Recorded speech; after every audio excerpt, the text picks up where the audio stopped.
আরে বাবা, এই লোকটা এরকম করছে কেন? ব্যাপারটা কি একটু জানতে হচ্ছে তো। যাই দাঁড়া। দাদা, ও দাদা, আপনি এরকম করে এরকম কেমন একটা লাগছে উস্কো খুস্কো, কি এত ভাবনা চিন্তা করছেন বলুন দেখি, বলতে পারবেন? বললেন না দাদা, খুব না না, টেনশনে বলুন না, আছি। কেন টেনশন? এত কিসের আরে টেনশন? একটা আমার চ্যানেল আছে বুঝলেন তো, কিসের চ্যানেল? গল্পের চ্যানেল, বাংলা গল্প তো। Audio story? হুম। ওরে বাস, তো তো চ্যানেলের নাম ব্যাপারটা কি? হলো কল্পনা বিলাসী। আচ্ছা আমাদের একটা প্রজেক্ট আসছে। আচ্ছা। প্রজেক্টটা একটু ইউনিক ধরনের। হ্যাঁ। বাংলা অডিও স্টোরি আগে এরকম কেউ করেছে কিনা আমি তো জানি না, অন্তত আচ্ছা, এতদিন ধরে আছি। আহ, কি প্রজেক্টটা সেটা বড় কথা নয়, বড় কথা হচ্ছে কীভাবে নামাবো সেটা নিয়ে একটু টেনশনে আছি। তা বলুন না, প্রজেক্টটাও কি একটু শুনি, মানে আমারও একটা বেশ ভালো ছেলে লাগে। মেয়ে, আচ্ছা, তারা ছেলে বিয়ে মেয়ে। করছে আচ্ছা। যেরকম সবাই করে। হুম। তো এখন তাদের রিকোয়ারমেন্ট হচ্ছে তাদের স্টোরিটাকে হুম।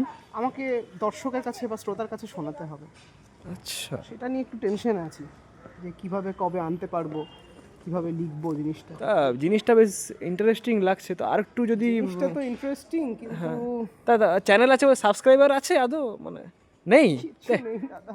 তাহলে কি ভরসা করে আপনাকে দিচ্ছে কাজটা করার জন্য লোকে? জানি না, যাকগে, ঠিক আছে, দেখা যাক না না, কিভাবে কি হয়। কবের দিকে আসবে যদি একটু বলতেন খুব ভালো হতো। আর না, আদৌ আসবে তো? রাত দিন খেটে যদি এখন আনতে পারি তাহলে ওই ভ্যালেন্টাইন্স ডে ওই সময়টাতে নিয়ে আসবো ভাবছি। তা বলুন দাদা, আমারও একটা মানে ছোটখাটো ফেসবুকে একটা পেজ টেজ আছে। তো পাগল। এই দাদা একটু বলুন না, না না বলুন না একটুখানি। না না, একটু প্লিজ প্লিজ।